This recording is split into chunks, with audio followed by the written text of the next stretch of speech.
지난 10년간 채널A가 보도해 큰 반향을 이끌어냈던 특종과 단독 기사들입니다.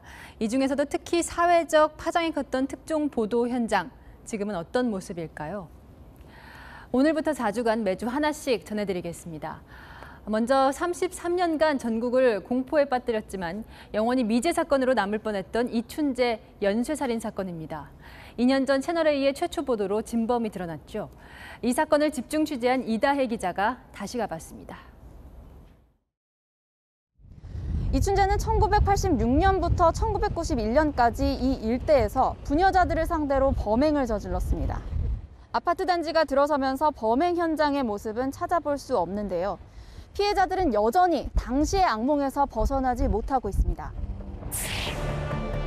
지난 1989년 11월 19일 이춘재와 맞닥뜨렸던 여성은 30여 년 전 귀갓길에 끔찍했던 순간을 아직도 잊을 수 없습니다. 모가지를 딱 여기 끼더니가 퍽 헤딩 강간당해 나 죽었거나 이 상황을 딱 한 거예요. 성폭행을 시도하던 이춘재는 몸싸움 끝에 여성이 걸음더미로 떨어진 뒤에야 현장을 떠났습니다. 살려서 뭐래 밥도 꺾지 진짜만 애가 그냥 끌고 다니다 죽었으면 좋겠어. 지난 1994년 처제를 살해한 혐의로 무기징역을 선고받고 부산교도소에 수감 중이던 이춘재.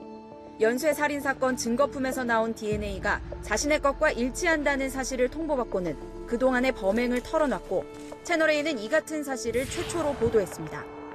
화성 연쇄살인 사건의 범인이 경찰에 붙잡힌 사실이 확인됐습니다. 이춘재가 자신의 범행을 자백한 것으로 확인됐습니다. 살인 14건과 성폭행 19건, 미수까지 합치면 그가 자백한 범죄는 48건이나 됩니다. 경찰은 재수사를 통해 이 중 23건에서 이춘재의 범행을 입증할 증거를 찾아냈습니다. 하지만 2006년 4월로 모든 사건의 공소시효가 끝난 상황이어서 그를 추가 처벌할 방법은 현재로선 없습니다. 1989년 초등학생이던 딸을 잃어버린 김용복 씨. 딸이 이춘재에게 살해됐다는 사실을 알게 되기까진 30년이란 세월이 걸렸습니다.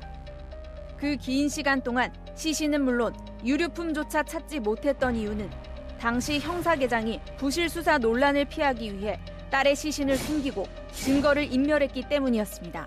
자식 낳고 키우는 사람한테 죄를 느껴야 될까요? 자기 자식 내가 그랬으면은 그놈은 가만있겠어?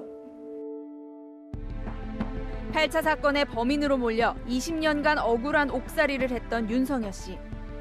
재심을 통해 무죄 판결을 이끌어냈지만 그에겐 또 다른 아픔이 있습니다. 광역수사대 박일남 반장님, 김현석 경사님께 감사드립니다. 저에게 희망을 주시고 꼭 일을 해결해 하시겠다고 저에게 말씀하셨습니다. 이 사건을 재수사하던 박일남 경감은 경무에 시달리다 순직했습니다. 그분이 안 됐어 진짜. 아유 그리 고생하고 어떻게 일을 하시다가 뭐 순직을 하셨는데 지금 살아있으면 아마 우리가 아마 부르고 술이라도 한잔 했겠지. 강압수사의 피해자는 윤 씨뿐이 아니었습니다. 1988년 수원 여고생 살인 사건의 용의자로 몰렸던 16세 소녀는 경찰의 폭행으로 사망했고 10차 사건의 용의자로 지목됐던 30대 남성은 계속된 강압수사에 극단적 선택을 하기도 했습니다. 1986년부터 1991년까지 이춘재 연쇄살인 사건의 용의자로 지목된 이들은 3,000명에 이릅니다. 진실과 화해를 위한 과거사 정리위원회가 이들을 대상으로 조사를 벌이는 가운데 현재까지 27건의 강압 또는 인권 침해 사례가 파악됐습니다. 사회적으로 당연히 약자일 수밖에 없는 분들이 많거든요. 국가로부터 인권 침해를 스스로 밝히거나 그걸 토대로 국가를 향해서 배보상을 요청하는 것은 굉장히 어렵습니다. 과거사 정리위원회는 이르면 내년 하반기까지 피해 조사를 마무리 짓고 피해자들이 소송을 통해 국가 배상을 받을 수 있는 토대를 마련하겠다는 방침입니다. 채널A 뉴스 이다혜입니다.